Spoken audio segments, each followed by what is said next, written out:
Check, check, mic check.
I want to make sure everyone signed the attendance. I have it at this desk. If you have not, I want to make sure everyone has signed the attendance for today.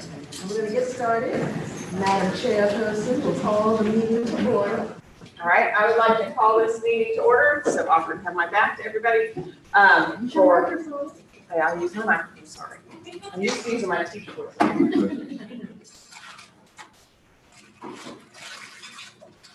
I'd like to call this meeting to order, the ABTEL meeting for April 18th, 2022. I want to welcome everybody. This is our last meeting of the year, and sadly also the last meeting for some kind of long-standing members of our board, which just makes me really sad as I was looking at that list of names. But we will take a minute to honor those later. We will first go around and introduce ourselves. I'm Nancy Bradley. I'm from Virginia Tech, and I serve as a citizen at large on ABTEL, and I'll pass it to Peggy. Good morning, Peggy Schimler. I teach at Randolph College in Lynchburg, Virginia, and I'm the higher ed for private institutions representative. Hello, I'm Skylar Van Valkenburg. I'm a delegate in the state legislature and a teacher in Henrico County. Hi, I'm Ann Holton. I'm on faculty at George Mason University, and I'm the liaison from the Virginia Board of Education to ABTEL. Good morning. I'm Maggie Clemens. I am the director of licensure at the DOE. Selena Dickey. I teach 6th grade in Fauquier County, so I represent secondary teachers in Region 4.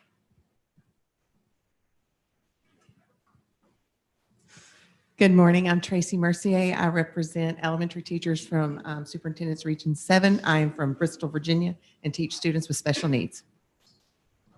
Hi, good morning. I'm Shelby Elliott. I am the admin coordinator for certification and compliance for Prince William County Public Schools.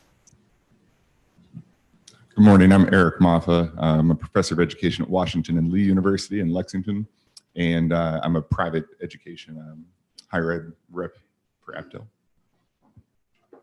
My name is Sherry Hatton. I'm a middle school band director in Smithfield, Virginia, and a coach for arts integration and STEAM. Good morning, everyone. I'm Andrew Dare, VCU School of Education and ABTEL Vice Chair and representing public higher ed. Good morning. I'm Jennifer Andrews. I'm an exceptional education teacher in Henrico County. And so I represent secondary special ed teachers in Region 1. Welcome to Henrico County.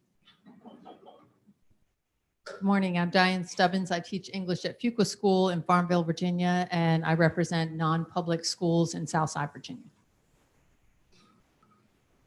Good morning. My name is Charlotta Williams. I am a classroom teacher for Norfolk Public Schools, and it's good to be here. Good morning. Nancy Welch, Matthews County Public Schools. I'm currently serving as their division superintendent, and I represent the division superintendents across the Commonwealth. Good morning, Gary Carter. I'm a training manager at the Apprentice School, Newport News Shipbuilding Business Community. Good morning, I'm Steve Whitten. I teach 6th grade language arts at Bluestone Middle School in Mecklenburg County, and I represent middle school Region 5. Good morning. I'm Andy Cox. I'm the director of the teacher ed program at the University of Virginia's College at Wise, and I represent public higher ed. Thank you. Good morning. I'm Janine Conley. I'm from King George County Schools. I teach 4th grade, classroom teacher, and I represent Region 3. Good morning. I'm Amanda Blunt. I'm the Director of Professional Practices for DOE. Good morning, everyone. I'm Jonelle Torbert. I am the Director of Teacher Education for the Virginia Department of Education. Morning, Dr. Joan Johnson, Assistant Superintendent, Teacher Ed and Licensure Staff, VDOE. And good morning. My name is Dr. Jessica Jones. I'm an agricultural education teacher and FFA advisor at Tunstall High School, representing Region 6 Career and Technical Education.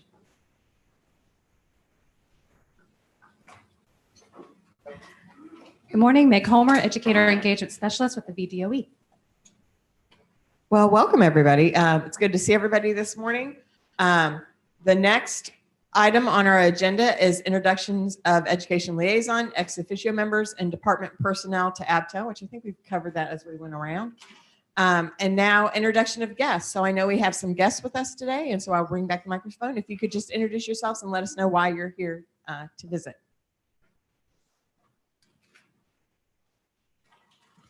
Good morning. Ida Ostrowski, licensed Lighthouse Education Solutions. I'm a consultant for Prince George County currently.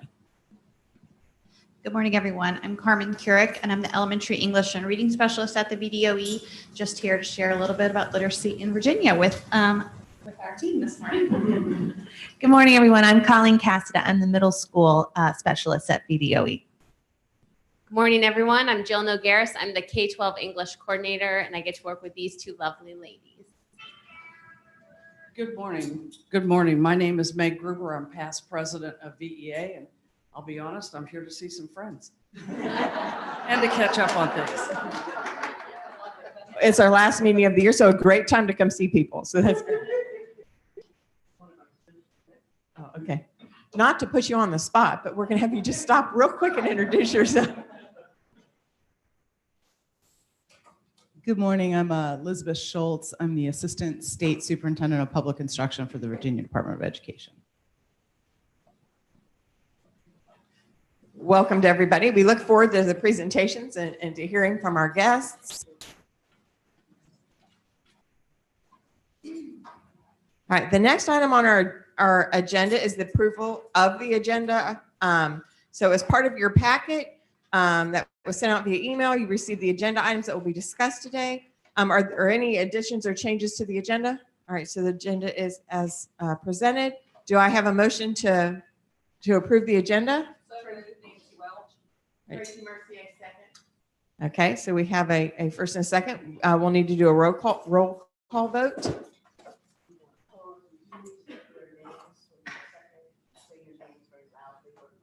Okay, well, as Nancy Welch was made the motion and Tracy Mercier seconded the motion. And then we need to do a roll call vote. Nancy Bradley. Aye. Andrew Dare. Aye. Nancy Welch. Aye.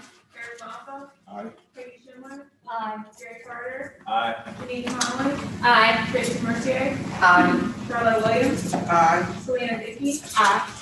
Barry McIntyre. Stephen Whitten. Here, aye. Gary Hack. Early. Jessica Jones. Aye. Jennifer Andrews. Aye. Ryan Stebbins. Aye. Andy Cox. Aye. Sarah Rose. Shelley Elliott. Aye. Del Castillo. Oh, sorry. And Delegate Van Valkenburg. Okay, as a part of that, you also received the minutes from our last meeting on March 21st, 2022. Are there any changes or corrections that need to be made to the minutes?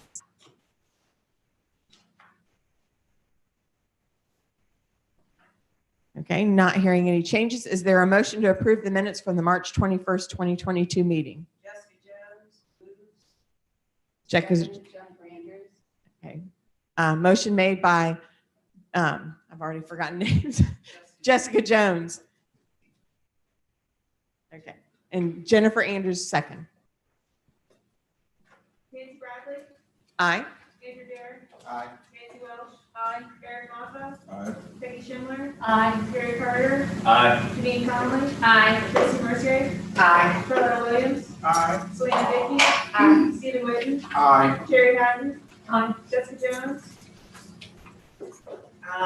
Jennifer Andrews. Aye. Diane Stebbins. Aye. Andy Cox. Aye. Shelby Elliott. Aye. Elizabeth Rothenberg. Okay, and then the next item on our agenda is public comment. Do we have anybody here to make public comment? Okay. Okay, no public comment at this time. So now we're going to move on to kind of the exciting and sad portion of the meeting, which is recognizing members who have been a part of our board that will have either come to the end of their term or are moving on to another opportunity.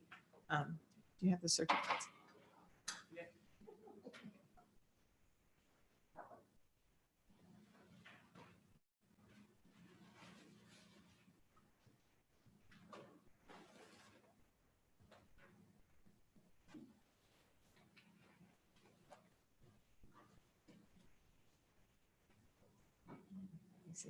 The first person we have is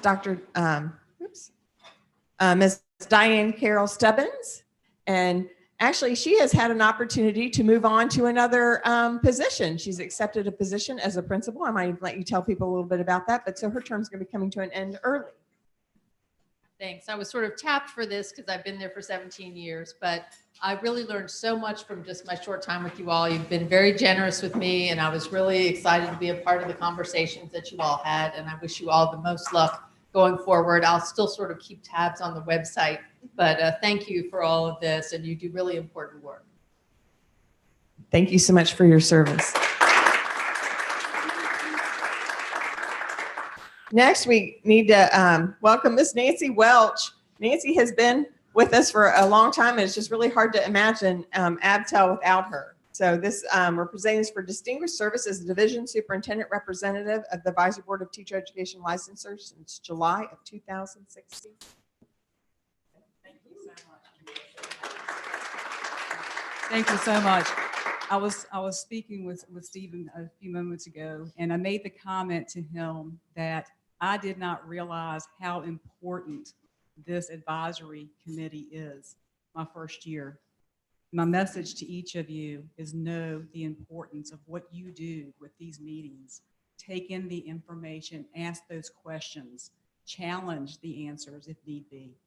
But what you do is important and is vital to the process here in the Commonwealth of Virginia. So know that and recognize that. Thank you. Thank you so much, Nancy. We will definitely miss you. And next is our good friend, Tracy Mercier. Tracy has served as our classroom teacher, elementary representative for the advisory board since July of 2013, because she says she thinks she took on somebody else's finished it. So she's literally like a founding member, I believe. But anyhow, but we will miss having Tracy here for sure. That's right.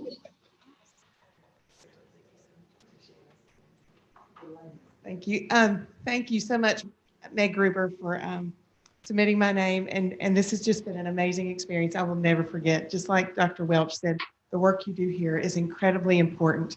And the big thing is go back home. Tell the other teachers about this. Get their input, because we're here representing entireties of people. So, and those of you who are in the classroom, don't ever be afraid to speak up. You are the experts. You are the ones in the trenches. You know everything you need and what would make this better. Do not ever be afraid to speak your mind and speak your truth. And I just want to say thank you, thank you, thank you. Thank you so much, Tracy. Next, we've got Dr. Gary Wayne Carter, Jr., also another founding member of our, I mean, I feel like all these people are already on ABTEL by I came on, and we want to thank him for his service as the business community representative for the advisory board since July of 2016. Thank y'all. Thank you very much. It has been a pleasure to serve. I wish you the best of luck moving forward. Y'all know what's right, so push for what's right, and don't let anybody force another unfunded mandate on public education. Thank you, thank you. And then also Miss Charlotta Williams. I just don't know how we're going to go on without some of these members. I'm with Tracy. I think we found this together. I think you did.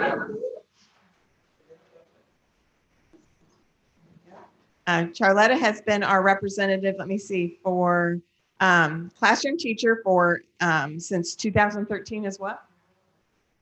Good morning, everyone. And just like Tracy said, this has been a blast. I could not tell you how much information I have learned and taken in. So this has been wonderful. So like Tracy said, take it all back, make sure, and it's amazing how people know, oh, I didn't know that, I didn't know that. So yes, make sure you spread the wealth. Let everybody know what's going on. Thank you so much. Thank you so much. We're just so thankful to the service that you provided to this board. And we also have another member who's going to be retiring, and we'll have to honor you in the fall because we weren't prepared for today, but we have another member that will be retiring. So again, thank you all for your service.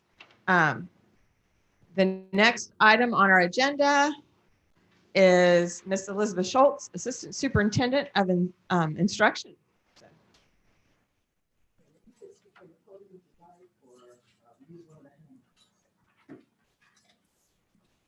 Welcome.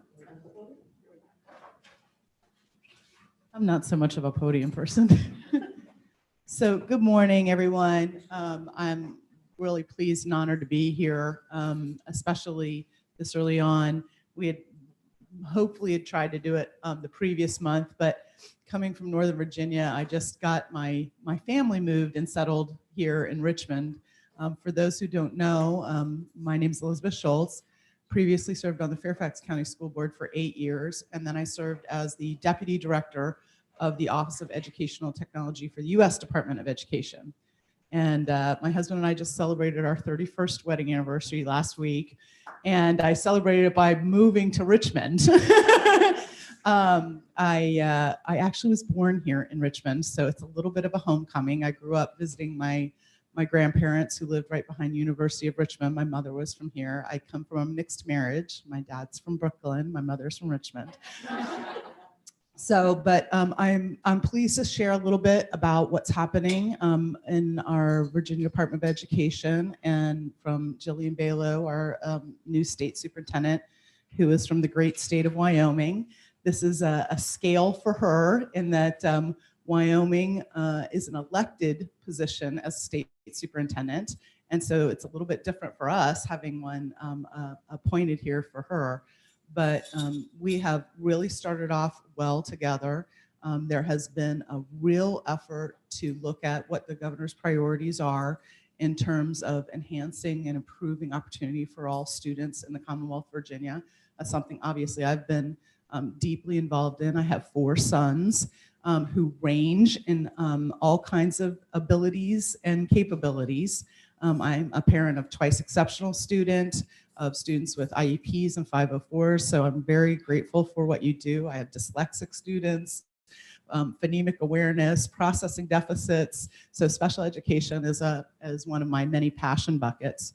And looking at the pathways to success for all students, whether you're a student attending Thomas Jefferson High School, whether you're a student that comes from a military family like I was. I grew up in a military family and a Navy family. I don't want to hear any go Army, just, we're a Navy state. You are a student, you're teaching students who move often, who have mobility issues, which we dealt a lot with up in Fairfax, or students who have, come from, kind of lots of struggles in their background, especially with this pandemic. And looking for those pathways to success for all students so that their personal economy is impacted by the not only the academic skills that we give them, the soft skills that we give them, the pathways to employment so that they can leave school with professional certifications, industry certifications, opportunities for internships, apprenticeships, that we can really elevate the individual personal economy of those children, because when their personal economy gets better, then the community's economy gets better. We create pathways for innovation. One of the things that we've done is hasn't been a lot of reorganization, but I have created a new assistant superintendency within the Virginia Department of Education called the Assistant Superintendent for Strategic Innovation. And that is really to look at things that we haven't been doing. It's easy to kind of evaluate and look at what we have been doing, but what haven't we done? What kind of technologies can we use in education? What kind of innovations can we do in partnerships with the community, with businesses? What is it that we can do even in teacher professional development? Where can we play where we haven't played that makes things better for students? And then that's going to include all of STEM, all of innovation. That also includes all of the driver's ed and PE and all of that stuff, as well as all the governor schools. All of that's going to be under the strategic innovation. And that's a different way of looking at things. So we haven't done much reorganization, but there really is an effort to look at opportunity as the underpinning pathway for all students. I am happy to take questions, but I wanted to just lay out a little bit of the vision of that. And there really is a marriage between the governor, Secretary Gadara, who I had the pleasure with 2 weeks ago. We traveled to, and I'm going to tell this little story on innovation. We traveled way down south to Mecklenburg County, where there was a wonderful investment by Microsoft of, I believe it's going to be the largest data center, maybe in the world. I know it's certainly in the country. And the reformulation of older Virginia industries. As a Virginia girl, through and through, we know that the tobacco industry and the textile industry isn't the way forward. Some of that, the look of CTE has to change for our students, because the industries and the programs that we had, in particular our K-12, that were wrapped around the CTE of old, aren't necessarily where the future is. And when you look at the redevelopment of a tobacco plant, and they're teaching robotics and welding and electrical engineering, and you see that these are the ways that even if you aren't going to be a Microsoft engineer, you may be the mechanical engineer that keeps the electrical or IT engineer working in their building, because you keep the building working. And that is a pathway for a lot of jobs. And that re-innovation and that reimagination of how we look at different areas of Virginia. The other thing that I want to talk about is the other thing that falls under the STEM and innovation is virtual Virginia. And I know that, for a classroom teacher, that may be like, oh, well, how does that impact me and my ability? And I don't want, my colleague to be, taken and working at virtual Virginia. I want them as in my PLCs. I want the best and the brightest in the brick and mortar, but we have to look at, well, it could be that you have 4 students in your brick and mortar school that need a class that your school division can't afford to offer. But we shouldn't take the opportunity from them. So maybe those 4 students can go to a library and they can take, a whatever, fill in the blank, a BC calculus class. It could be that otherwise couldn't be offered, that you and maybe the neighboring jurisdiction could all of a sudden, a couple students there, a couple students in yours, could be able to afford to create that opportunity for that child that wouldn't otherwise be available. So we will look at ways in which virtual classes can be done well, not in a way that's a pandemic, having to meet a need to keep the children out, but having a way in which we can find a pathway into an opportunity for children. So from industry to professional development for teachers, which can also be on the statewide LMS and increase virtual Virginia opportunities for teachers learning there, redevelopment of industries, pathways for students. I'm working with Department of Labor they are going for a federal grant to overhaul their apprenticeship program that has had kind of been languishing for some time without some re-innovation.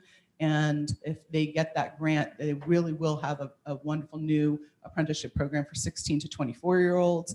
That's another pathway to success. So kind of multi-agency,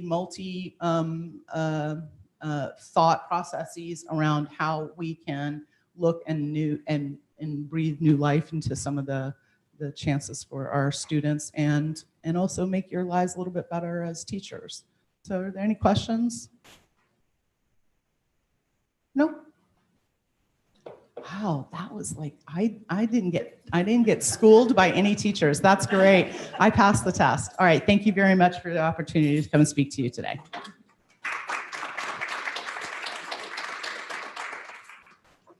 Thank you for coming.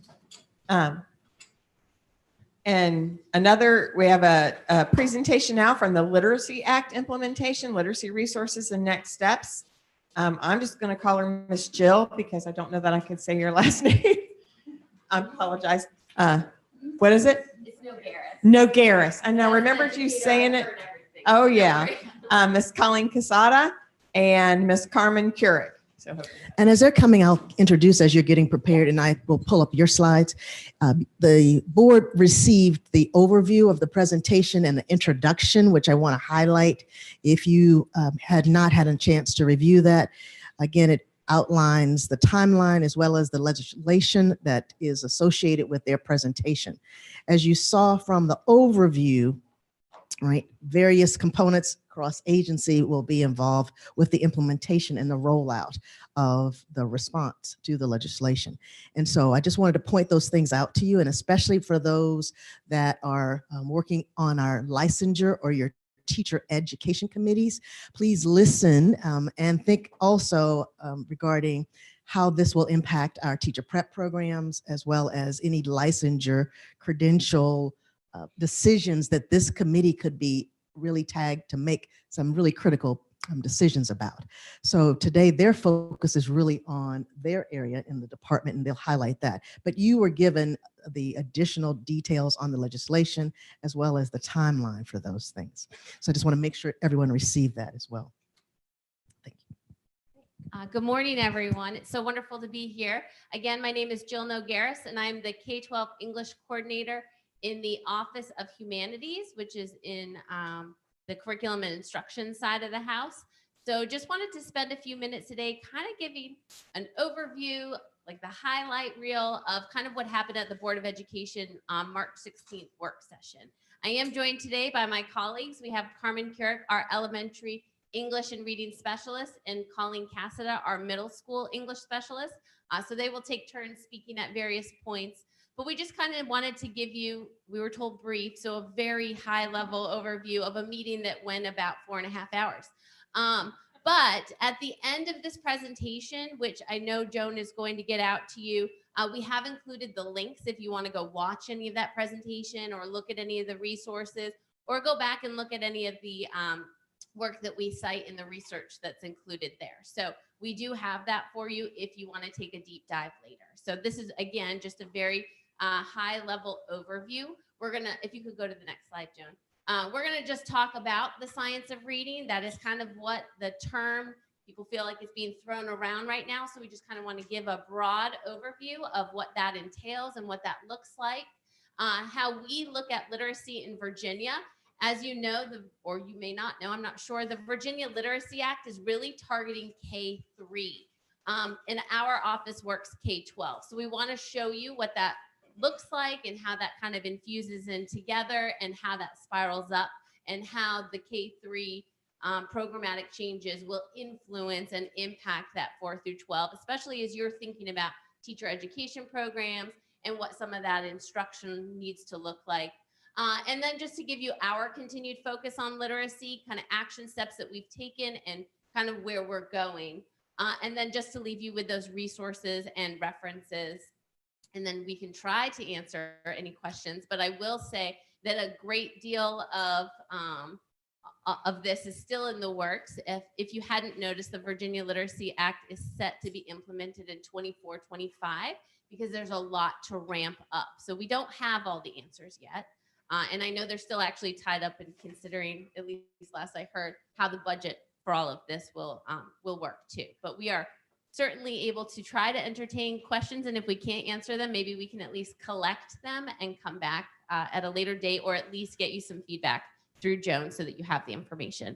But I'm going to turn this over to Carmen, who is our elementary specialist, so that she can kind of give you a high-level overview, again, a very abbreviated version of the science of reading, so that we all have a common understanding as we're kind of moving forward and talking in this space. Good morning, everybody. So as Jill mentioned, we are going to do our very best to be brief, and that is where I will struggle being brief with talking about literacy instruction. But just to provide a high-level overview of the science of reading, what it is, and then just the key instructional practices that it includes.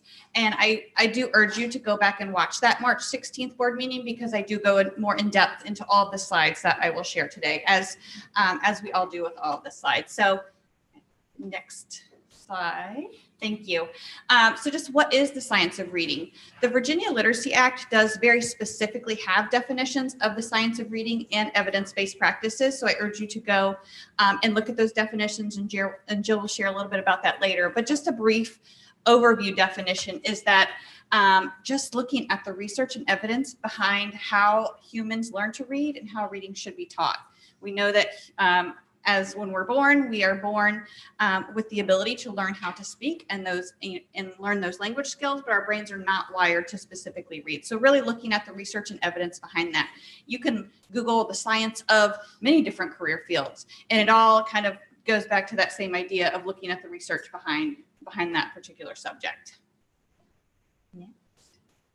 And then just to share what does the research say about early literacy instruction? And these are, again, some very brief, just kind of key research topics about early literacy instruction. So really focusing on academic language skills with students, not only how they understand language, but also their oral language and their spoken language as well.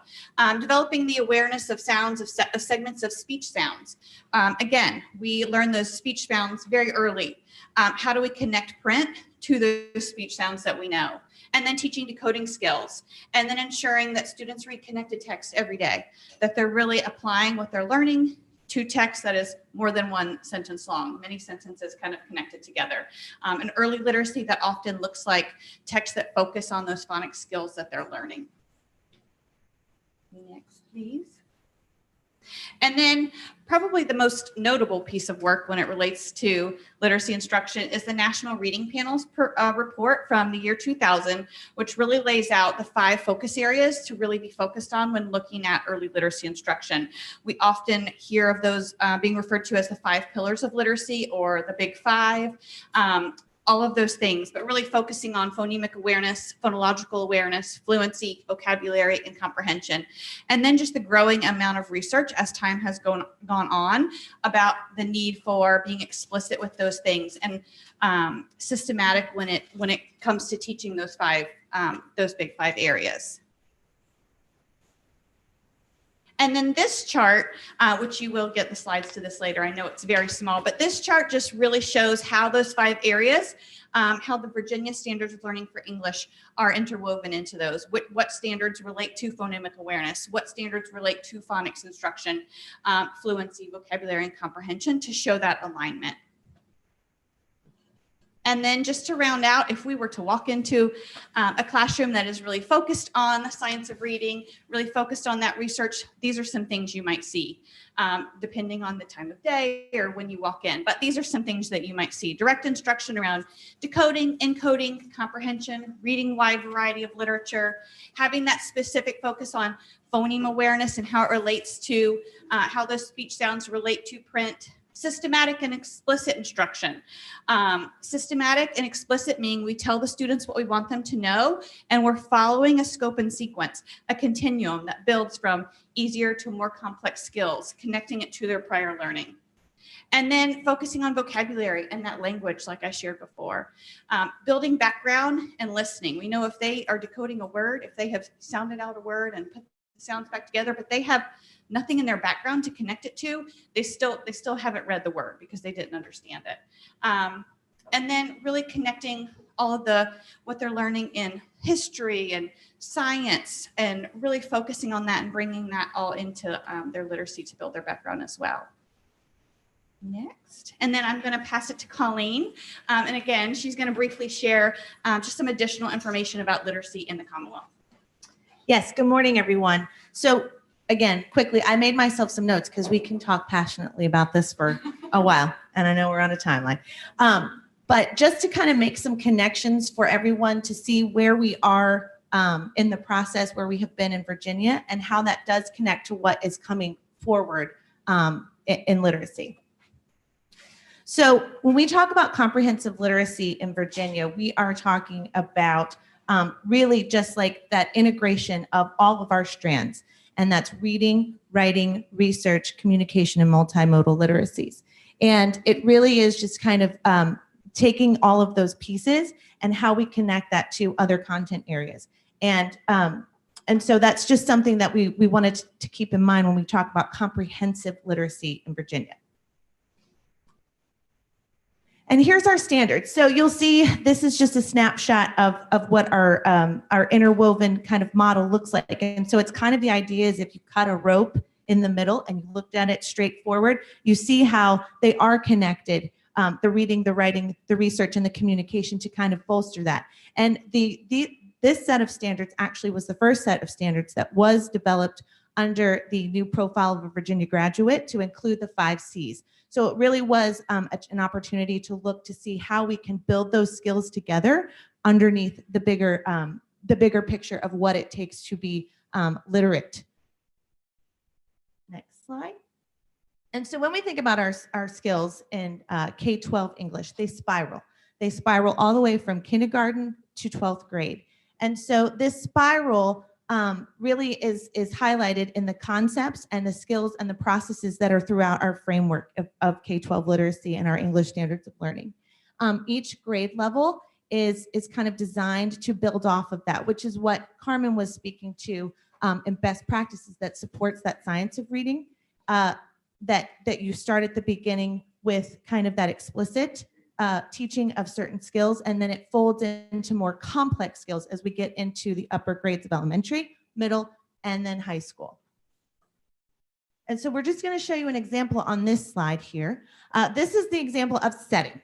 So you see here in second grade, students are going to they're expected to describe the setting. That is one of their standards that they are expected to know. Well, then if you look here in 5th grade, it starts to build a little bit more, and you see that we're not just discussing what setting is anymore. Now we're going to discuss the impact of setting on a particular plot, right? So it gets a little bit more complex. Then as we move into 7th grade, and our students have gathered more skills, and they're starting to kind of synthesize more information and build upon that, we're no longer just including setting as something that we're talking about in its own, but we're looking at how it is connected to other pieces of what we're learning and how that makes an impact, but also what is narrative structure. And then as you look, when we get into high school, we then start to see that it's not actually really written explicitly about setting, but students have now been expected to kind of fold all of these other pieces in and be able to do this particular skill of critiquing how authors use all of these components. So you see that we really are trying to build in how we progress and become more complex thinkers from kindergarten all the way through 12th grade in our standards. That's just one example. And so to do this, we look at this again, comprehensive literacy, successful English instruction. How do we integrate the strands? So we look at vocabulary development. And what do these best practices look like? And then we talk about reading. We have both fiction and nonfiction text. That's highly important so that students see these elements in both types of writing. And then we really do focus on this idea of readers are writers and writers are readers. So in order to get our students to understand what it means to be a critical thinker about how they read, we also have to teach them how to be authors and how to write what they think, so that it's really an integrated process between the two, because we know that writing supports reading. And then finally, we have our research and our communication and multimodal literacies that also support and bolster other ways that we get that we enhance literacy through our instruction and our how we integrate our strands. This is again such a high overload. I'm like, calm down, Colleen. And so this is very similar and mirrors a lot of what is happening in this body research that we call the science of reading. So you see that this is what we really promote in our strands, what effective practices look like. So you do have paired text where students can start to analyze and think about what, you know, two authors talking about the same topic might actually say, and then have opinions about that. Do I think that I believe in what this person's saying, and why would I not? How would I write this differently? Text-dependent questions are really important too. So we are going back to the text and we are looking at what our text is giving us to analyze, really. The use of inference questions, having students think about those inferences. Text-based vocabulary. We know we don't teach words in isolation because it doesn't do any good. The best way to really get at vocabulary is to look at what words we're reading and think about how they're used in the context of what we're reading. And then writing components in every single lesson. Again, that reading and writing connection is so important. And then always allowing for research. We do often promote this idea of not teaching research as like a formal research process all the time, but just like, what does it mean to question? What else could I know about a certain topic? And then having that as part of the instruction. So it's not always this just big formal process, while that is necessary, but just promoting that research component throughout. And now I'm going to turn it over to Jill to do another brief overview of the Literacy Act. Thank you, Colleen. Yes, and I hope that that overview kind of helped just provide you with a quick understanding, but then also for you to see the importance of what this K-3 change and shift in instruction is really going to do. Because if we want our youngest learners to succeed as they handle more complicated and complex texts and vocabulary and assignments, and just as you saw how the standards kind of spiral and build, we need them to have that foundational literacy and understanding, and it needs to be strong so that they can succeed. Because it gets to the point where we like to think of it as, you know, when they are in K3, K4, they are collecting tools that they're putting in their toolbox. And then as they move into that middle and secondary world, there isn't always going to be someone there to say, hey, you've got to pull out the wrench and use that as the tool that you need. They have to have the skills and the understanding to figure out which tool they need to pull out of their toolbox. So that foundational understanding is essential for future success. If we're going to ask them these evaluation level questions later on, they've got to figure out, well, what is it that I'm critiquing, and what did those authors do, and how do I know that based on all of these primary skills that they're learning starting in elementary school. Okay, so this is going to be an extremely fast, high-level overview of a almost 1,000-line piece of legislation. So what you have here are just the major components of the Virginia Literacy Act. And so what we tried to do here is break down kind of where they fit in the different pieces. And then we have listed the different line numbers if you want to go back and look kind of more in detail. The biggest thing is that the first thing I should say is that it starts by giving very specific definitions for what the expectation will be for evidence-based literacy instruction, what that means, so we understand what that looks like, so that we are using those best practices based on that definition, and then also what's included for science-based reading research. So those two terms are now defined to kind of support the implementation so that we can move forward. If you're looking in the instruction side of things, which is kind of where we live in this process, it talks about the instructional and intervention programs for K-3 being aligned to this science of reading research, but then also talks about a division-wide literacy plan, and specifically one for pre-K-3 students as part of the division-wide literacy plan. So there's going to be a specific component to that. And if you're interested in what makes up the components of that literacy plan, it's very specific. And the department will be putting together a template for that literacy plan that will go to the board and everything else. But if you're interested in the components before it's even developed, you can check out what will be necessary in that pre-K 3 literacy plan. It also talks about maintaining the current screening model, which many of you probably know at the moment is the PALS screener.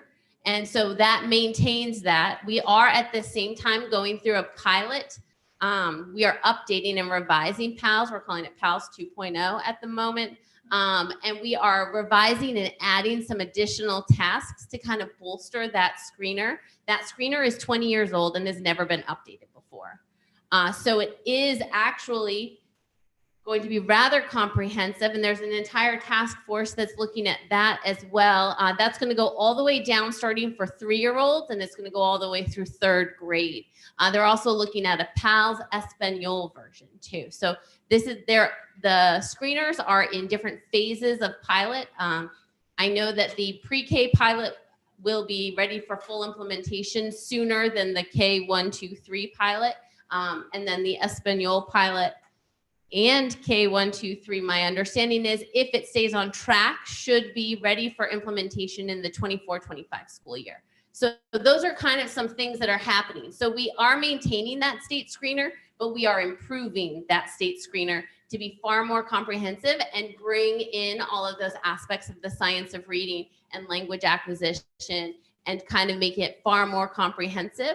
They're piloting many different subtasks right now to figure out what works, what's valid, what's reliable, and what measures we can have to kind of support students in a more comprehensive way than what the current screener allows for.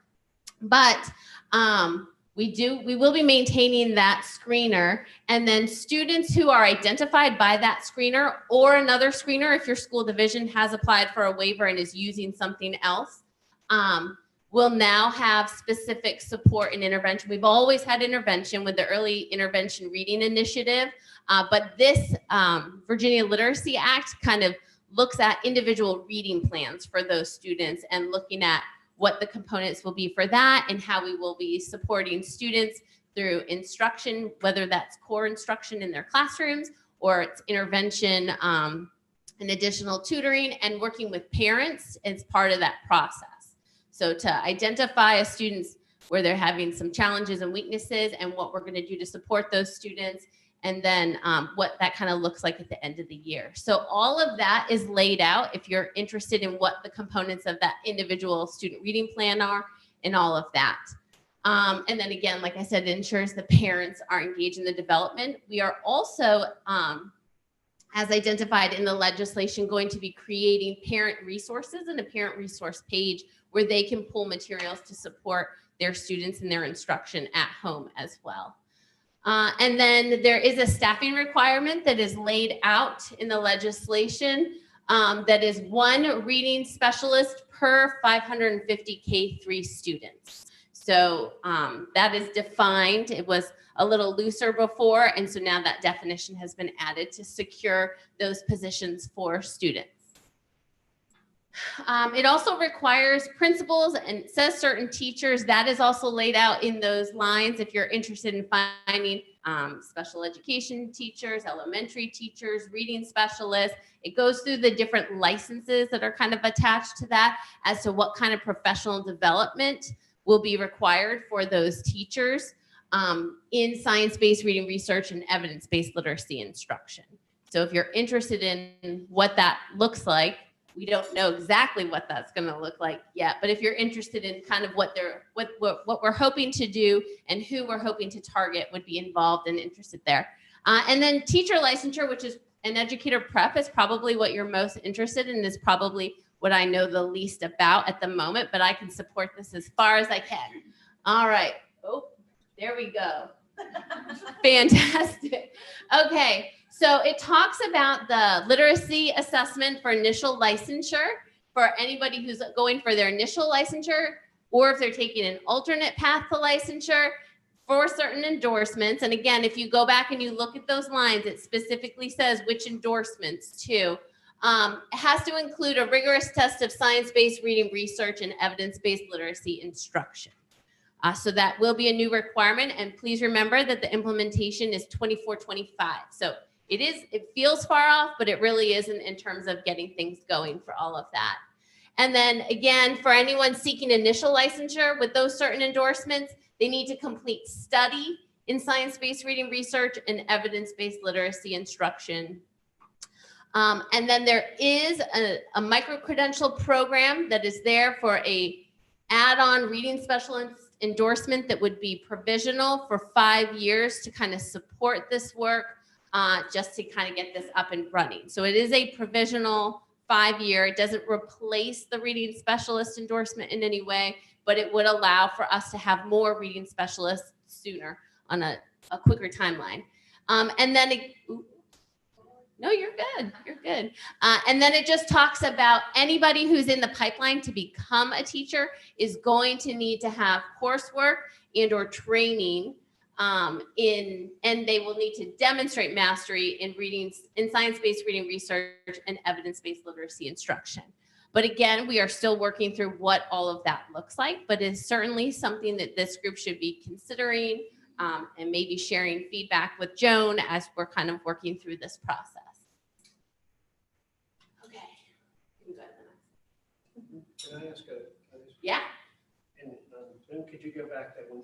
So are you all thinking about another kind of an assessment, or you think about building what is already there with like maybe the RBE? I know it's changed. And the Praxis 2. And the Praxis 2. The new things that this board actually have approved and moved forward to the board. Yeah, we need to be using microphones because they can't hear us. Jill, I'll take that one. Yeah. So yes, Andy, the VCLA is one piece, but the really emphasis is on the actual Praxis 2 for elementary and for the elementary reading specialist that the advisory just approved, and now the board has now agreed and approved, that meets some of those components, as you know from the presentation, of the new science of reading research. So the idea right now is that. Andy, you need a microphone. I'm sorry, they can't hear you on. Yeah. So the idea right now is that what we already have in the pipeline would meet these requirements. At this time. Thanks. Doesn't mean that there couldn't be other things later, but at this time, we have contributed to meeting this requirement at this time. And do you have any thoughts or comments from the board's perspective on that?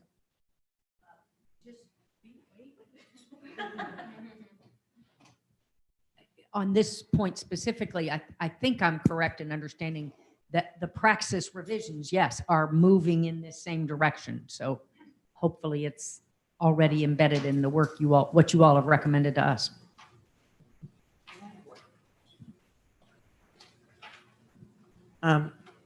In addition to being on faculty at Virginia Tech, I also serve on a school board. And so I know when we see that 1 to 550 students, that, I mean, we're a small district. I mean, that would be like maybe one reading specialist for our whole district that kind of covers. And so I just wondered what the thought was. How did they come up with that ratio?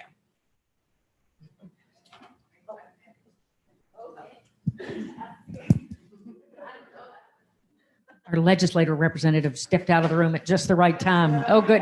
He may come back in and get stuck. He may come back, but I think that this came up a little bit last week, last meeting as well. And I think the thing to understand here is that that before, if I'm correct, there was no standard. So that meant that the state money flows according to the SOQs did not require the state to fund any reading specialist positions. Now there was some funding for reading specialist positions through other pots, but not through the main big pot, the SOQ funding. So now this means the state is contributing some funding towards reading specialists at this level. As we all know, local school boards in jurisdictions that can afford it have gone way beyond the SOQ minimums for a long time because they've fallen so far behind. So you all, essentially, if you want to be the glass half full gal, think of this as the state's now helping you pay for some of what you're already doing, which the state wasn't doing before. Schuyler, the question came up, why only one reading specialist for 550, that's, that the divisions are already doing more than that. The only thing I would add to that, which I think is exactly correct.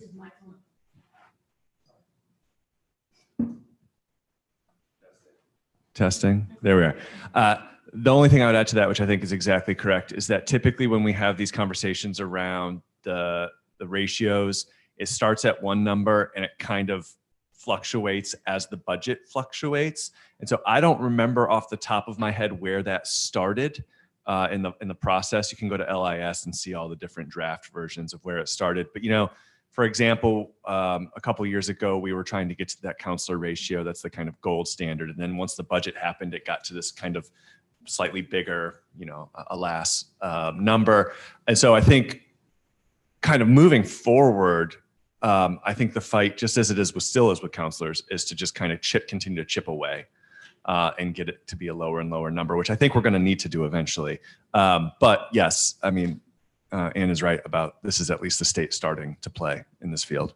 And just to follow up, yes, the part of the point is that it just costs a lot of money when you revise the SOQs for the state. It's a big financial impact for the state because it means the state committing across the Commonwealth.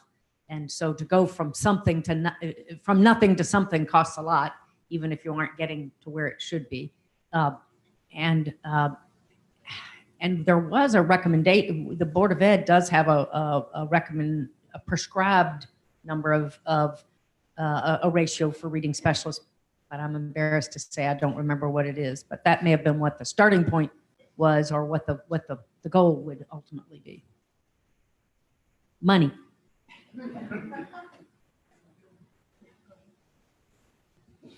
I'll just add to that when we put focus, and only because we have people in the room who are in these meetings, that when you put focus on really making an impact on reading, that to say to a district, we're going to pay for one reading specialist for 550 students, that's not going to make the kind of, I mean, we will hire them.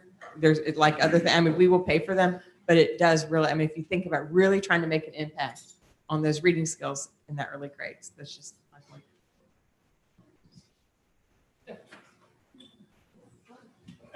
Sorry, and our speakers may be able to speak to this, but the Literacy Act does include, and Skylar may know too, our delegate may know too, but it does include other funding in support of the Literacy Act as well, specifically, I think, in the professional development side of things. How much it is, I don't know, and it may not even be resolved yet because it may be a different number in the House and Senate. I'm told that it's considered fully funded. Not speaking to this reading specialist piece, but the rest of the act. Just before I hand it over, I was just going to add to that. There is another whole section on professional development and literacy coaching and hiring additional coaches at the state level to kind of oversee and support this work within the field in the 8 superintendents regions. Additionally to this, because there's that ongoing professional development and looking at these core science of reading-based research and looking at the practices and the curriculum that kind of falls under that, you'll see that core instruction is also changing. So when we think about reading specialists, we think more about intervention and those students who need tier 2 and tier 3 support. We're hoping that we're going to see a lot of changes in the actual K-3 elementary classroom. And the idea would be that hopefully fewer students need those additional tier 2 and tier 3 interventions moving forward. We all know that it takes a little while to get those things going, but the hope is certainly that we would be able to change that instruction and impact a wider group of students because we are so systematic and intentional and purposeful, kind of like what Carmen was saying, as to what that instruction looks like for all students. And then those individual reading plans will lay out a very structured approach to how we are supporting the students that need additional support. I would just add one more thing into the mix too, which is that, I mean, this was necessary. We had to do this and we had to start somewhere. And I think there's also a real fear too with the reading specialists that we just don't know how it's going to play out because we don't know how it's going to play out, which is like we could lose English teachers, right? And they'll all of a sudden have a problem there too as people want to go into the reading specialists. And so we had to start somewhere. We have to get something done. Money plays a role, but also just like laying the groundwork. I mean, as you said, there's a couple year ramp up, but this was much needed legislation, I think. It's my understanding that you want this position to be more of, like you said, coaching instead of actual direct instruction with students. They'll be helping the regular classroom teacher, or if each school, like my division, we have a reading specialist in every school. They meet with students. So would this be a position funded in addition to what we are already doing in our division?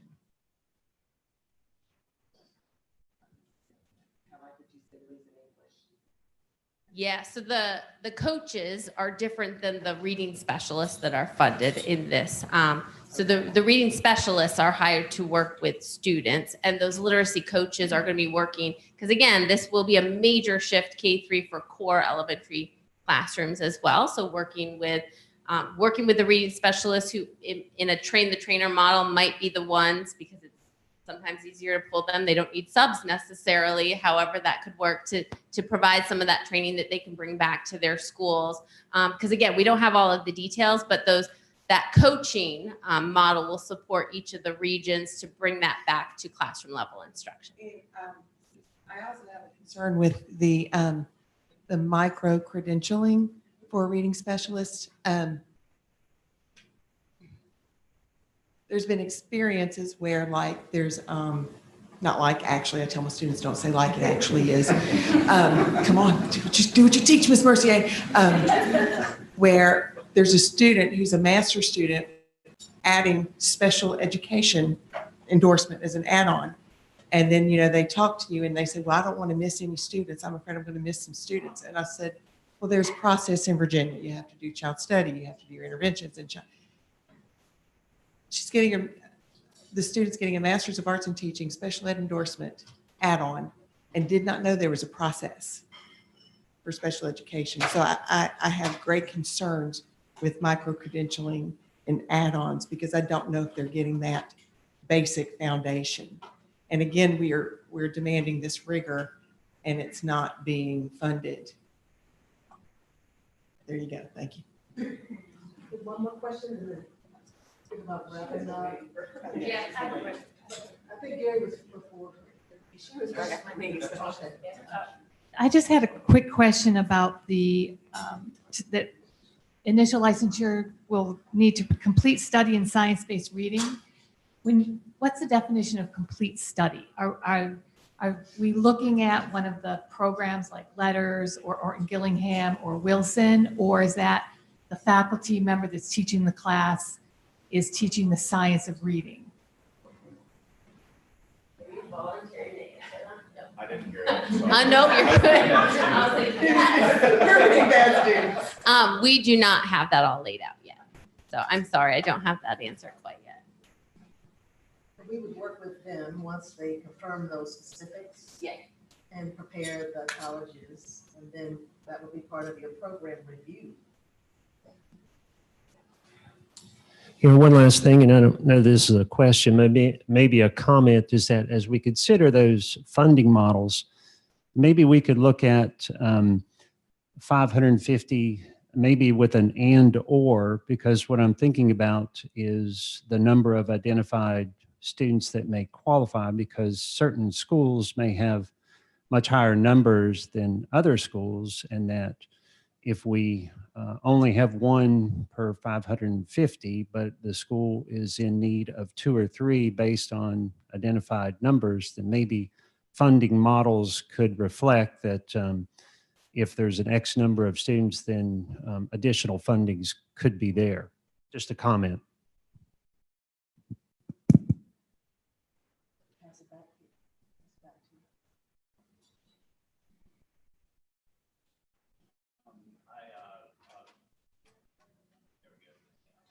I appreciate the effort.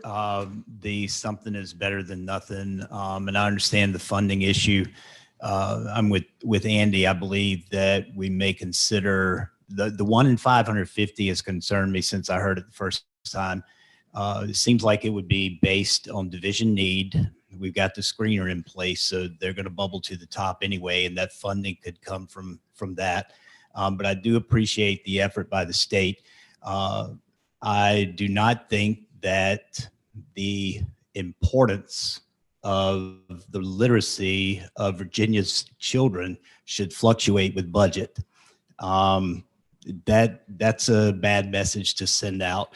If we're going to fund it and cut somewhere else. But this is important, and we know it's important.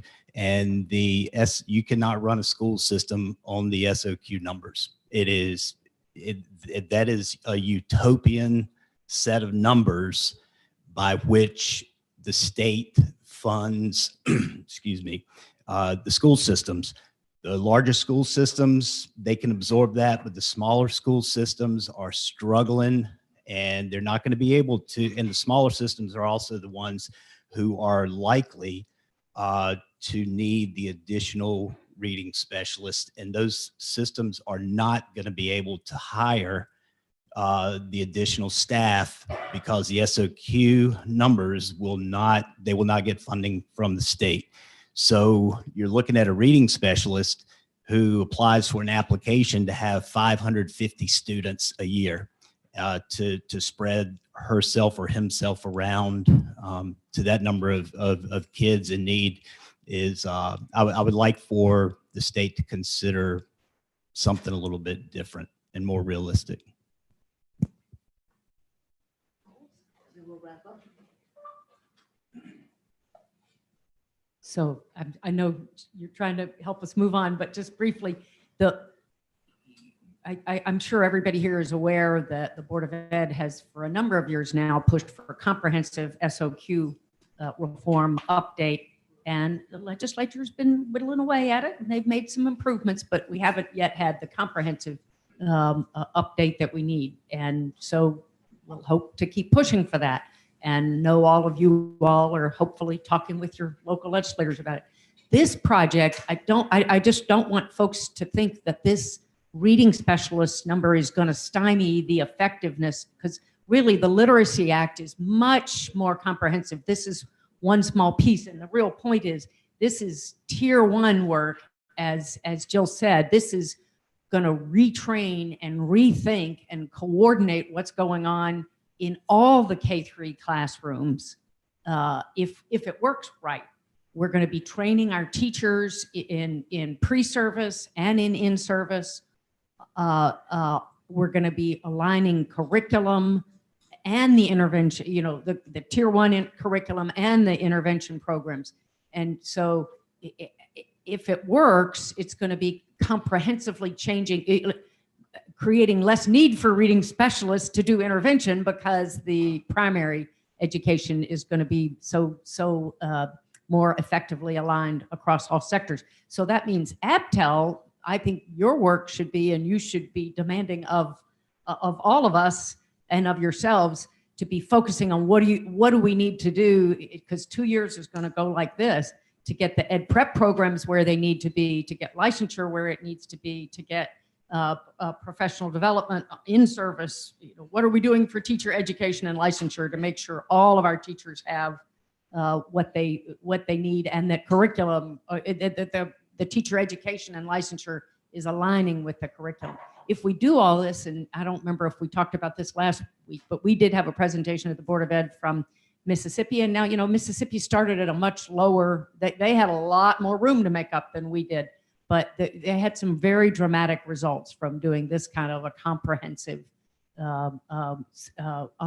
reform. And it's also, for me, it's exciting because when have we ever really done a systematic alignment in that fashion between what's going on in ed prep and professional development and licensing and curriculum in any topic? So, if it works, it'll maybe help us learn good things to do across the board.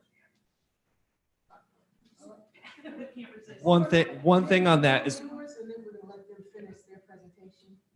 yeah, when you think about counselors and the SOQs, it's kind of a zero-sum game where if we don't fund it, a lot of times you just don't have those counselors, and then there's kids who can't get into a counselor because the line is too long, right? And so every counselor we're not funding at the state level is a problem. But when you think about this, because it is kind of, as Ian mentioned, it's like kind of everywhere, right? It's filtering everything. yes, we do want to have a better ratio, but every teacher that teaches literacy should have a better foundation that it then interacts with the reading specialist. So it's a little bit different. I mean, yeah, we do want to do better. I mean, we need to change everything about how we fund schools here. That's a whole different conversation for another day. So I do just want to note that though, like unlike some SOQ positions, this is not quite as zero sum as some of the other ones.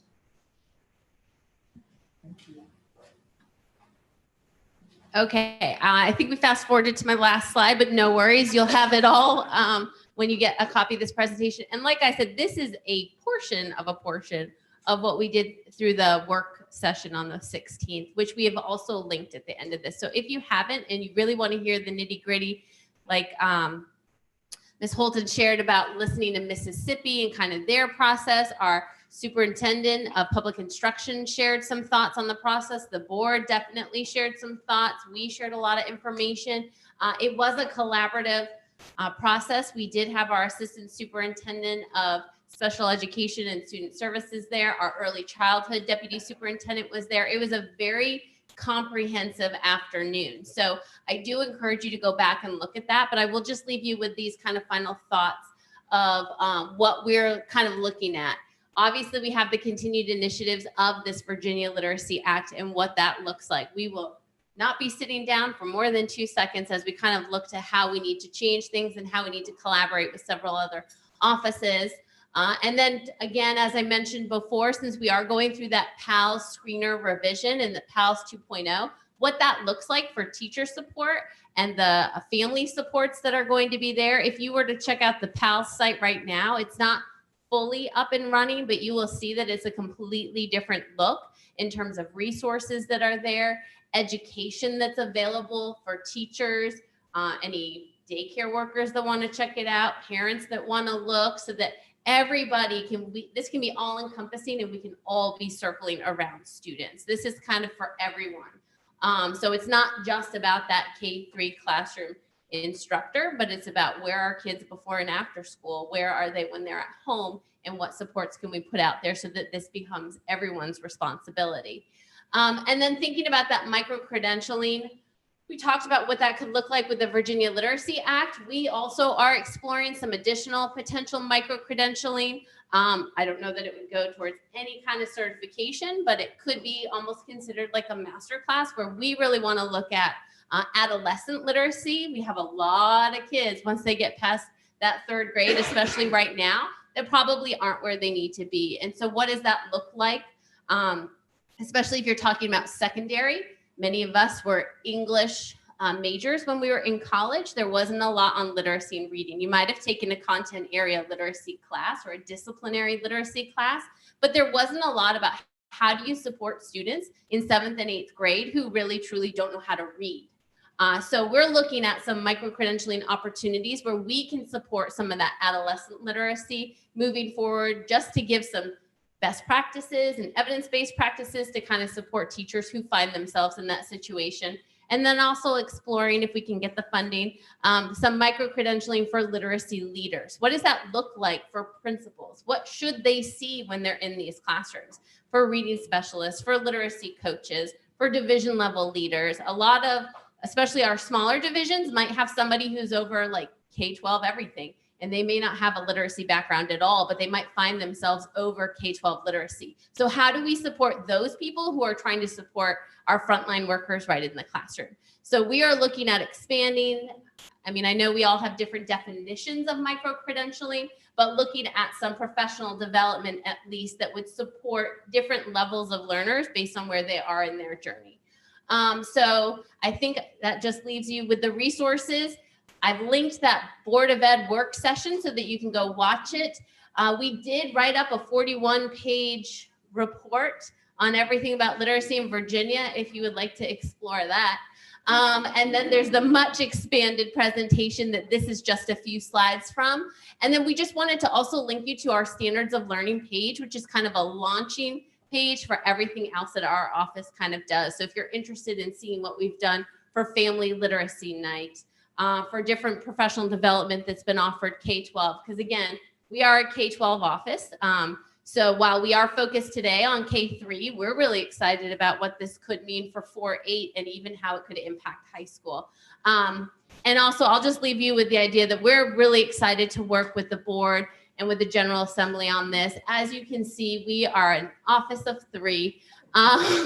We are small but mighty, so we're just excited to have this support and have a broader scope to kind of provide outreach and support, because we can throw up a bajillion webinars, but I don't know how many hits they have. You can check them out, actually. Some of them are pretty good. But again, we're small, and this is a very, very large state, and we have a lot of students to support. So we're really excited for this opportunity to work together. And thank you to Joan for providing us this opportunity to speak with all of you. I hate that we have to run back to the office for our next meeting. But if you have any follow-up questions, we are happy. I can probably take a couple right now, but then also we are happy to do this via email or through Joan later on, or if you'd like us to come back, we could certainly support that as well. So thank you.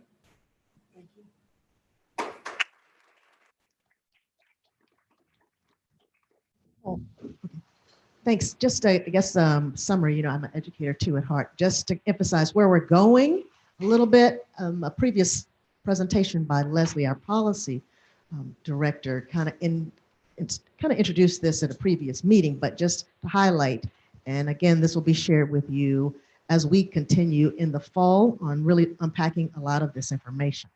But I thought these particular slides really highlighted the next steps and to whom. So we've got Virginia Department of Ed staff, and then we've got the Board of Education's alignment with some of the initiatives that were highlighted there. So this is one that you'll hear more about in terms of the micro-credentialing and adding that, considering that as an add-on. Right? So you'll hear more about that. So just putting a pin there. And then obviously the board would be the final deterrent on that alignment with our regulations. And then as some of you started to think about how this will impact some of our EBPs, you see there that the legislation also instructs us to amend our regulations. And so you'll hear more about that. And as you know, this board makes some of those recommendations on how we will make those amendments around the legislation. So pin there and further discussion. And so specifically, you'll see there the assessment piece, which we discussed today. We're heading in the right direction. Also note that there will be certain endorsements that will have additional requirements related to this additional depth related to the science of reading and the evidence-based literacy. Those are our buzzwords, right?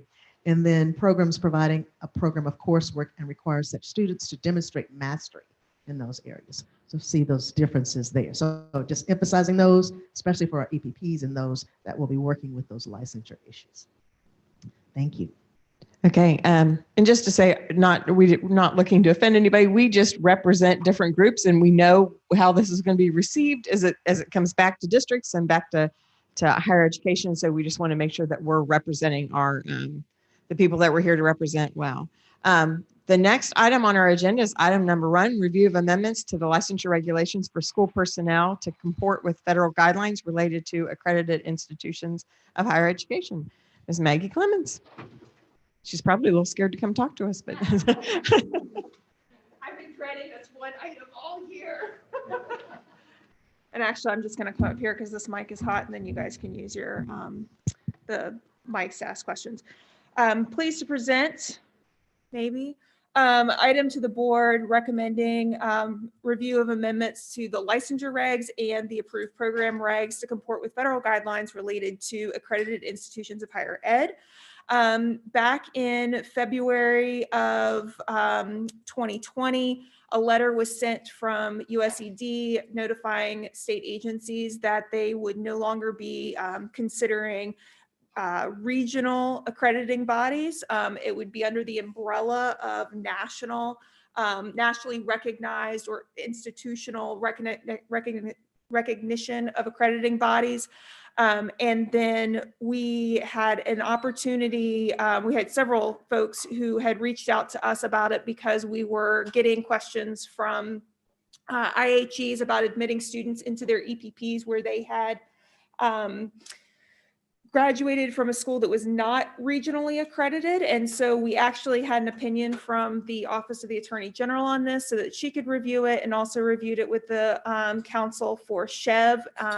And while the federal guidelines did not specifically say that state agencies had to amend their regulations, all 86 pages of the amendments that you guys have does actually say regionally accredited. And so to avoid confusion, our regulations team member suggested that we change it to accredited institution. This makes it a little bit more nimble in case the USED decides to change again what they define as accredited or recognized. So this is just an opportunity for folks who went to schools that were not necessarily regionally accredited, but they will now be able to, IHEs will be able to accept transfer credits from them.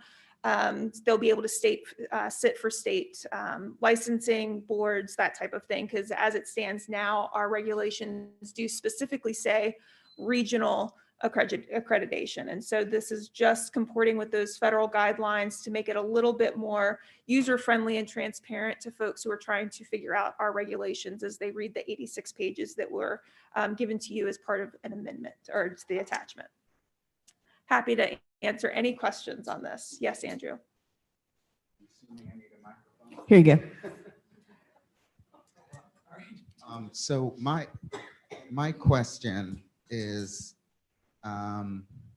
if it's removing the regional accreditation, why the removal of higher education? Sorry, why the removal of that part? And does this mean that a non-institution of higher education? Yeah, let me just stick with the first part of my question is why the removal of the higher ed part when it seems that the issue is the regional accreditation? It is actually part of the definition. So in our regs, it's going to be changed so that accredited institution means an institution of higher education accredited by a regional, well, sorry, that's the wrong one. That's the one that it currently says.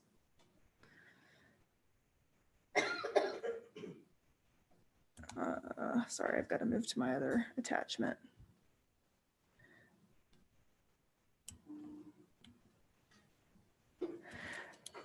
It is still in the definition. Means an institution of higher education accredited by an accrediting agency recognized by the U.S. Department of Education.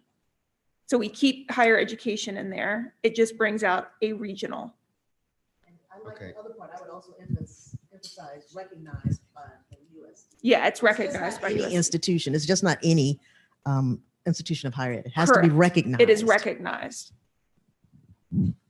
So I hear what you're saying. I'm just, when I read it and it's struck through, that seems different than what you just said.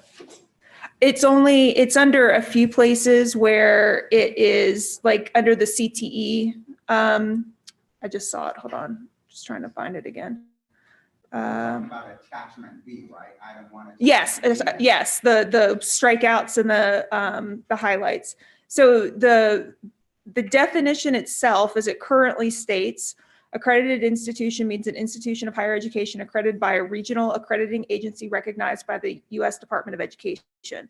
We are proposing to strike a regional for that specific definition. If you go a little bit further down, under career and technical education or dual enrollment license, and this pops up a few times, this is probably what you're looking at. It says an accredited institution, and then it strikes out of higher education that is accredited by a national recognized regional accreditation body. And it's because the definition itself, okay.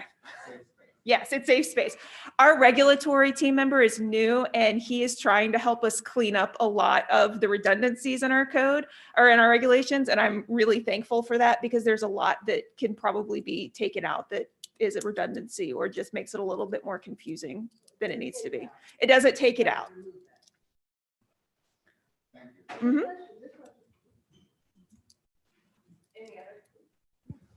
Any other questions regarding this recommendation?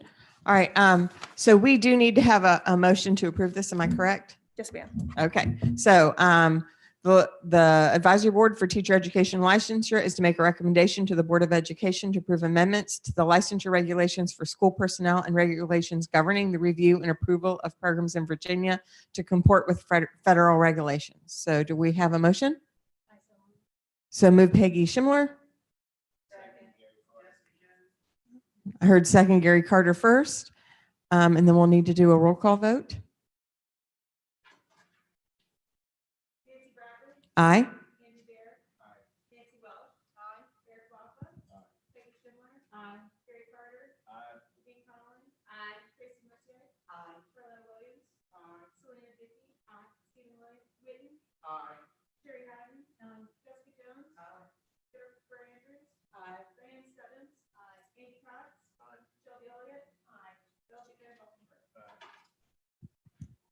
Okay. Item number 2 is a review of proposal amendments to the procedure for dismissals to comport with legislation from the 2020 General Assembly. And this is Amanda Blunt. Okay.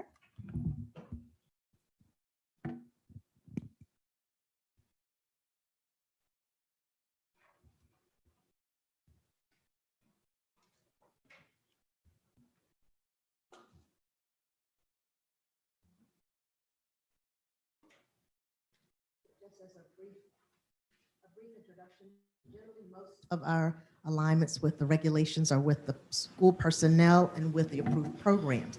But our office is also responsible for those regulations that relate to misconduct and dismissal of educators or those with licenses. And so specifically today's presentation from our director highlights those particular regulations. Thank you, Dr. Johnson. Good morning again. My name is Amanda Blunt. I'm the Director of Professional Practices for the Department of Education, and I have the pleasure of presenting to you agenda item number 2, which is a review of proposed amendments to the procedure for adjusting grievances to comport with 2020 and 2021 General Assembly legislation. And again, there's only certain sections to that procedure for adjusting grievances that we'll be talking about today. So just in terms of background, the 2020 and 2021 session of the General Assembly passed legislation that requires amendments to certain sections of that regulation that I just mentioned, specifically 8 VAC 2090-10, which is the definition section, and also 8 VAC 2090-70, which is the procedure for dismissals. And I just want to mention very briefly that this amendment, or these amendments rather, are being made to comport with that legislation that has already been passed. So these amendments are basically fast-track changes to the regulations. Just want to briefly touch on the statutory authority. There were several different bills that require these amendments. Firstly, I want to talk about probably the simplest one, which are the changes to that definition section. So we would be making revisions to the definition of grievance, and also we'll be adding a definition for military status. And you'll see the references there. And that amendment is based on Virginia Code Section 22.1-306. And then secondly, which is a little bit more involved, but not too complicated, is the change to 22.1-311 and 22.1-313. And that's based on that bill that you see there on your screen, and is also on your agenda item in the packet. And specifically, that change permits a school board to conduct a teacher grievance hearing before a 3-member fact-finding panel. And so the school board still has the option to either conduct the hearing itself or to appoint a hearings officer. But again, it adds that 3-member fact-finding panel as an option for conducting that hearing. It also removes the requirement that a teacher grievance hearing be set within 15 days of the request for such hearing, and it extends from 5 days to 10 days the minimum period of advance written notice to the teacher of the time and place of such hearing. And so moving to the easiest one first is, of course, amending that definition. So if you look at your agenda packets, it has the strike through and the amendments to that definition for grievance. And then again, it adds the definition for military status. And those proposed amendments track the language in 22.1-306. And then secondly, what I referred to before in terms of adding the ability to conduct that teacher grievance hearing before a 3-member fact-finding panel, and then removing certain requirements. And that, again, is outlined in your agenda with the more involved strike-throughs. I do want to point out, if you look at the strike-through in 8 VAC 2090-70, which is the procedure for dismissals, under section A4, I believe there's an additional strike-through that needs to be made where it says, upon timely request for a hearing, the school board or the school board's, or at the school board's option, a hearing officer appointed by the school board shall set a hearing within 15 days of the request.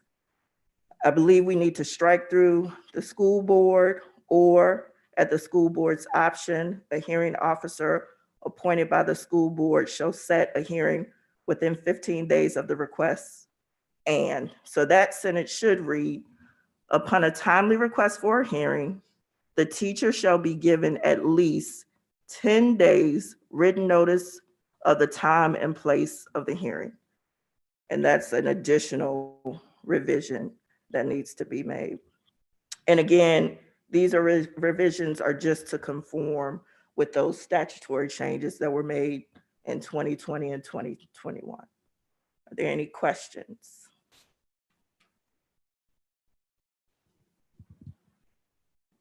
Nobody has any questions? You know, I turn to you. I'm so sorry. This is my last one. So I'll be way more productive. It says upon a timely request for a hearing. My concern there is with the 15-day limit, at least the teacher wasn't in limbo for so long. So who decides a timely manner? Is there a definition for that I did not see? There is no, just turning back to the definition section, there is no definition for timely manner. And I'm not sure if we have the discretion to keep that in or not. But yes, I mean, it's really kind of up in the air. Yes. Mm-hmm. Okay, another question? So to add to that, under section B, procedure for hearing, that upon a timely request shows back up again. And I concur with Tracy. Some school divisions can and have done that. So if there's a way to find out if there's a restriction to what upon timely request is, or who triggers the timely request, so it can be definitive, that from an ethical standpoint, I think would sit a little bit better with everybody. Yeah, so we may need to do some additional research about whether we can keep that 15 days in, because again, these amendments track the language of the statute. And so. Any other feedback? Oh.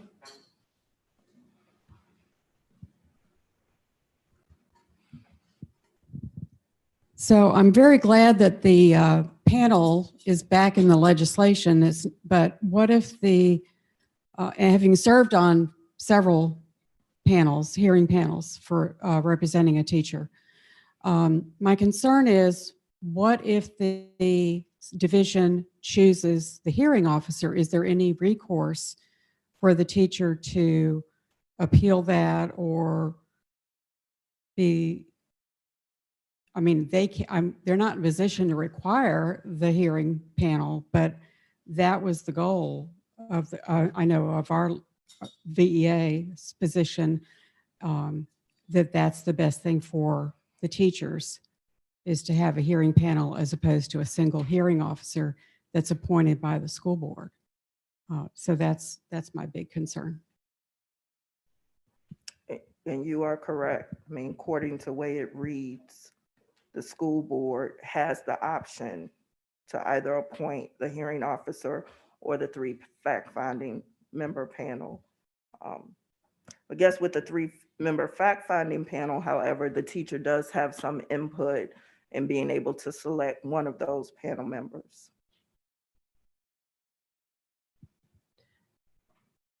Any other comments or questions about this amendment?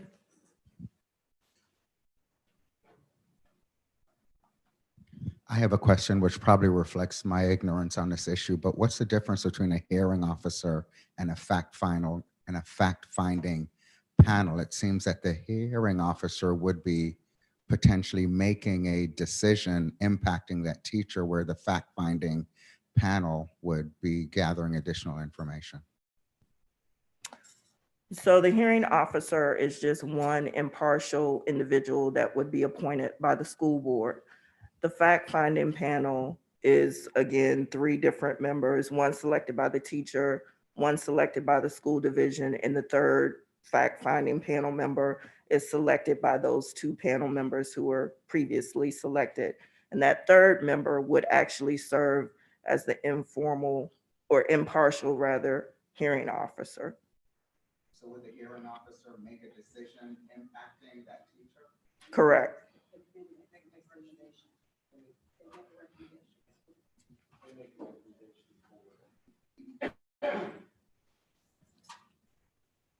Any other questions or comments? Now, is this something that we're supposed to make a motion on today, or is it kind of a first reading? First.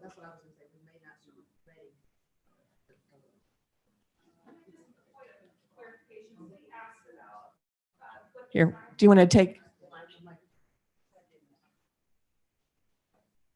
And maybe I'm reading this incorrectly, but under section B, upon a timely request for a hearing pursuant to subsection A, which goes back to the 10 days prior. Okay, just making sure you guys. Okay, so we're probably not going to be ready to vote on this today. Is that? Yeah, I agree. Okay. So we will not have a motion to approve this. So I'm assuming this will come back to us in the fall. Okay. All right. Thank you. All right. Thank you so much. Mhm.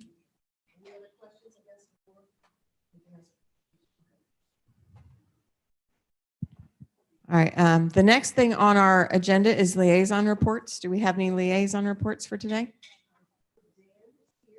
All right. He's hiding back in the corner. Oh, sure.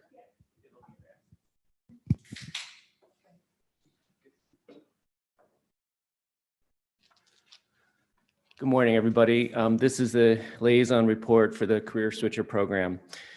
Educate VA has 48 participants who will finish up the level 1 phase of the Career Switcher program on May 14th, 2022. The application window for the fall semester will open this month, and deadline for submissions is May 13th. Students are already reporting contracts for next year, and they will enroll in level 2 in September. The second new ESAW Teacher Academy wrapped up last month, which provided training for 25 educators who are new to the ESAW setting. The second ESAW Praxis Prep Workshop wrapped up on April 9th, and that's the end of the report.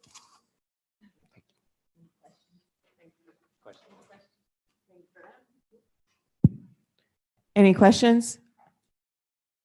Okay, thank you. Do we have a State Council for Higher Education report? All right, no report. And then we're on to Joan Johnson, Virginia Department of Education. Just briefly, again, thanking and acknowledging those members that are, their term is ending. And to update, as we shared previously, the requests for nominations and recommendations for ABTEL and the other advisories went out in the end of April. And so in the next month or so, I believe we're going to be reviewing those applications and making some decisions. And so the new members obviously will join us at the first meeting in September. So just a plug there for the first meeting, September the 19th, as we come back together again. So that's what I have for now. And looking forward to the committee meetings this afternoon. Okay, any other announcements or discussion? Okay, so we will need a motion to adjourn this meeting.